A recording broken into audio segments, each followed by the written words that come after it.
欢迎来到星星频道，请点击订阅并关注，获取最新资讯。开播4集热度达第一，虞书欣新剧成黑马，观众偏评其现偶天花板。就在刚才，新电视剧《国王在冬眠》已经开播。这部剧由虞书欣和林一领衔主演，凭借虞书欣在《苍兰诀》和《云之羽》中的出色演绎，加上剧集宣传中她与英俊的林一展现出的超强 CP 感，因此这部剧一到11点开播，我就急不可待地赶去开始追看了。哇塞，这部剧的粉丝简直太疯狂了！才开播短短1个小时，就已经火速冲上多个热门榜单的榜首。观众对这部剧的反馈已经陆续传来，全都是一片好评如潮。总结起来就是一句话：一开播就让人彻底迷上了。但电视剧到底精不精彩，只有自己亲自追看后才能评判。直到我一口气追完了前4集，完全沉浸在剧情中，我才深刻体会到这部剧的分量有多重。它绝对是现代偶像剧中的顶尖之作。接下来的3个月，我不会再感到孤单了。国王正在沉睡叙述了漫画家未知由虞书欣扮演职业生涯陷入低谷的故事。出于对滑雪选手勇敢无畏精神的钦佩，他决定挑战自我，开始学习滑雪。在一次偶然的机会中，他意外地遇见了因故被迫结束职业生涯的职业单板滑雪选手单重，由林一饰演。之后，两人在滑雪场相遇，彼此了解，渐渐坠入爱河。他们相互扶持，共同成长，最终携手攀登至人生的巅峰。不得不说，当我刚开始播放第1集时，还以为自己进错频道了呢。突然间出现的动态漫画风格，充满了灵动与活力。一场恶龙与人类少女之间的爱情故事，就这样毫无预警地抓住了观众的好奇心。直到画面切换，观众们这才恍然大悟，原来这是未知所创作的漫画。看着他趴在桌子上，毫无顾忌地香甜入睡，那软绵绵的样子就像个可爱的小奶团，真是萌到不行，完美契合了少女角色的形象。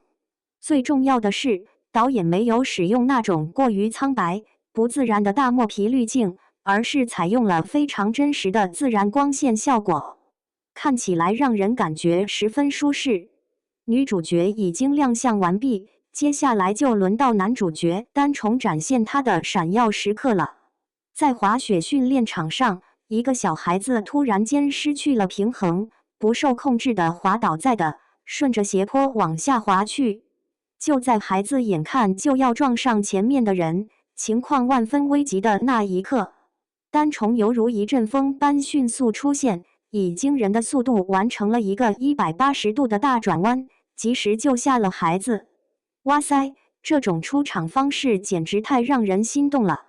虽然这种说法可能有点俗气，但看到林一那高挑修长的身材，以及那近乎完美的身材比例，真的是帅气逼人，丝毫不显油腻。没想到紧接着，小孩母亲的一番话，不仅触动了观众的心弦，也让林一忍不住动容。赶紧跟叔叔说声谢谢。嘿，叫我哥哥就好啦。这个对话真的太逗了，也太贴近现实了。20-30岁的人，往往都不愿意承认自己已经长大了。我特别不喜欢叔叔、阿姨这些叫法，以至于弹幕上充满了观众们的阵阵嘲笑声。剧集一开始就为2位主角的角色设定奠定了基础，接下来需要将剧情中的矛盾冲突巧妙地展现出来，以激发观众继续观看的兴趣。未知作为一位漫画家，对待自己的作品就如同对待自己的孩子一样，既认真又充满亲切感。但是那个恶劣的上司大老虎，仗着自己拥有版权，竟打算将他呕心沥血创作出来的作品廉价出售。买家董总其实并不理解漫画的魅力所在，他作为一个商人，眼里只有漫画能带来的经济利益，甚至还想让创作者改变漫画原本的主题和意图。这种做法完全违背了创作者的初衷和意愿。看到那两个无良商人谈得兴高采烈，观众们气得直咬牙。原以为未知面对资本家也会选择默默忍受，但出乎意料的是，他直接断然拒绝道：“不行。”这才是女主角应有的魄力。尽管被那位大权在握的人手动关闭了麦克风，未知却毫不客气，当场甩手离开，一点面子也没给。没想到刚出门就碰上了更加不可思议的事情，他的漫画竟然被一位网络红人指责为是由人工智能绘制的。一时间，未知陷入了极其困难的处境。由于这部漫画销量不佳，大老虎的非法交易没能成功，他便把一肚子火气发泄到了未知身上。他不仅指着未知破口大骂，还恶劣地用水泼了他一身。没想到女主角一开始就接连遭遇重大转折，观众们纷纷称赞这部剧真是够新颖啊！你以为未知会就此罢休吗？不，他迅速转身，抄起一杯水就向对方泼去，心里清楚自己作为一个女孩子，力气上肯定敌不过一个壮汉。泼完后，他立刻拔腿就跑，那个恶劣的上司都还没来得及反应呢。在弹幕里看到这一幕，大家都快笑翻了，纷纷称赞未知泼得漂亮，真是大快人心。那句武松快来打虎的弹幕，简直让人笑到肚子疼。这一幕不禁让我想起了很多偶像剧中的经典情节，女主角在遇到困境时会勇敢地反击，但反击之后往往会遭到更加猛烈的欺负，最终还是需要男主角来英雄救美。因此，这种女主角聪明机智的剧集还是挺不错的。由于漫画创作工作暂时被放下，身处舆论风波中的未知决定通过滑雪来放松心情。在这个过程中，他结识了滑雪教练丹虫。丹虫真是个腹黑高手，从头到脚都散发着股刺人的气息，好像浑身带毒还长着刺，随便说句话都能把人噎得半死。这不，两个人才刚刚认识没多久，当未知听到丹虫称赞他比朋友更有天赋时，他立刻挺直了腰杆，两眼闪烁着期待的光芒，满心欢喜地等着丹虫继续夸他。可是丹虫却说：“你朋友太瘦了，全身都是骨头，感觉一摔就坏，就凭这点观察，你还真是个天才。”这人挖苦的真是太隐晦了，脑筋不转弯的人还真领会不了，他是在暗指对方过于肥胖呢。这玩笑开的可真是有点冒昧。此外，该剧还介绍了很多关于滑雪的小常识，比如在最初挑选服装的时候，未知偷偷的把自己的身高多报了几厘米，硬是把169厘米说成了172厘米，这谎报的还真挺像那么回事。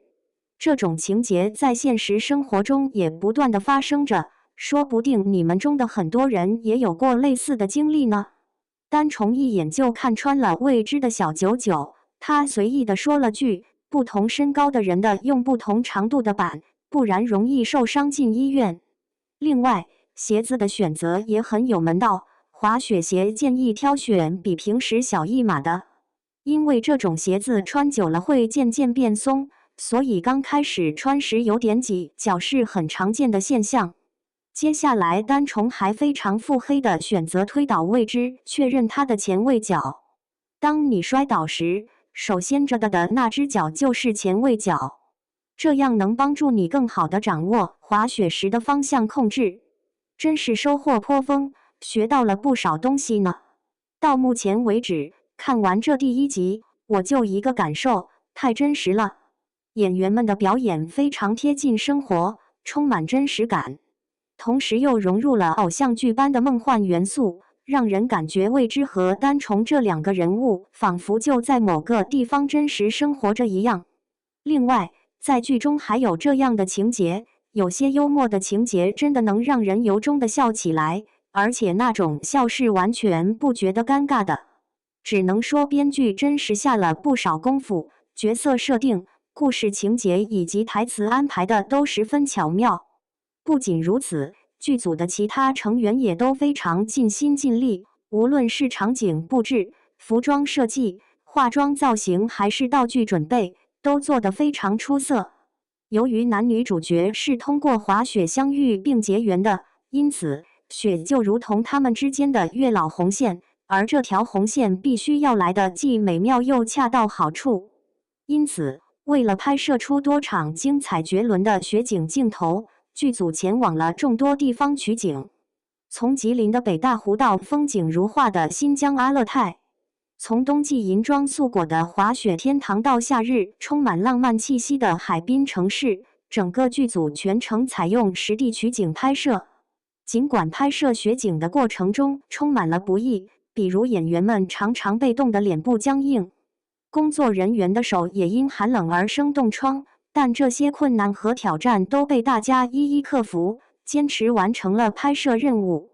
观众们目睹这些绝美的雪景时，无不深受感动，纷纷赞叹道：“画面真是太美了。”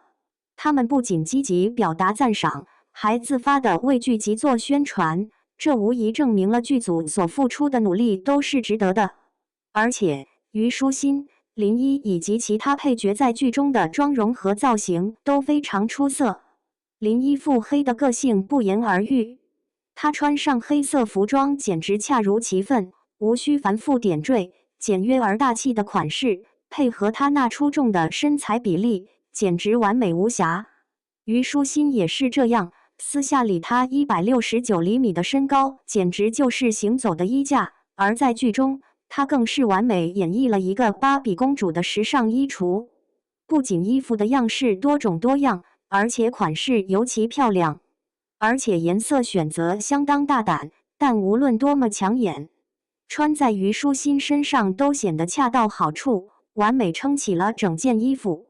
不像某些偶像剧女主只会小香风，而且穿不好看。此外，这部剧之所以深受观众喜爱，还有一个重要因素，那就是它的宣传方式非常朴实自然，毫无造作之感。最近大家有没有注意到《难哄》这部剧的反面例子白敬亭和宋轶的恋情，让他在剧中与张若楠的宣传互动显得拘谨，以至于在剧集播出前，两人之间缺乏那种让人心动的 CP 氛围。国王这部剧可就与众不同了，随处可见的海报和宣传照铺天盖地。剧中虞书欣和林一不仅亲密无间的搂腰互动，还大方炫舞营业，两人同框的画面总是那么落落大方，甜蜜感爆棚。这才是现代偶像剧的正确观看方法。构思要有深度，主要角色形象要立体且富有情侣间的默契与火花，画面拍摄要真实且充满美感。